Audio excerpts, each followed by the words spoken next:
Hello বন্ধুরা, কেমন আছেন সবাই? ২০ বছরের পর কি উচ্চতা বৃদ্ধি সম্ভব? এই প্রশ্নটি আমাদের সবারই। উত্তর হলো হ্যাঁ। নিম্নোক্ত বিষয়গুলো করার মাধ্যমে আমরা ২০ বছরের পরেও উচ্চতা বৃদ্ধি করতে পারি। সেই বিষয়গুলো হচ্ছে, যা যা করতে হবে সেগুলো হলো: ১. স্ট্রেচিং ও যোগব্যায়াম। কিছু বিশেষ স্ট্রেচিং ব্যায়াম এবং যোগাসন যেমন কোবরা স্ট্রেচ, হ্যাঙ্গিং এক্সারসাইজ, সূর্য নমস্কার এইসব ব্যায়াম মেরুদণ্ডকে প্রসারিত করতে সাহায্য করতে পারে। ২. সঠিক পোস্টার বজায় রাখা। সঠিকভাবে দাঁড়ানো এবং বসার মাধ্যমে উচ্চতাকে ভালোভাবে প্রকাশ করা যায়। ৩. পুষ্টিকর খাবার গ্রহণ করা।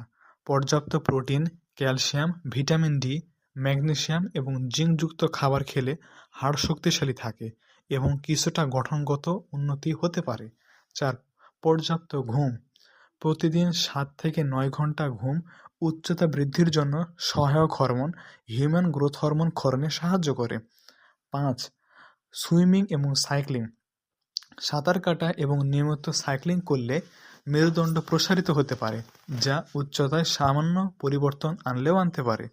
৬. Hormone therapy. এক্ষেত্রে একজন বিশেষজ্ঞ এন্ডোক্রাইনোলজিস্টের পরামর্শ নিয়ে আপনি হরমোন থেরাপি নিতে পারেন, যা মোটেও সম্ভব নয়। হাড়ের স্বাভাবিক বৃদ্ধি বন্ধ হওয়ার পর প্রাকৃতিকভাবে হাড়ের মাধ্যমে উচ্চতা বৃদ্ধি করা মোটেও সম্ভব নয়। কোনো মেডিসিন বা সাপ্লিমেন্ট দিয়ে রাতারাতি উচ্চতা বৃদ্ধি করা মোটেও সম্ভব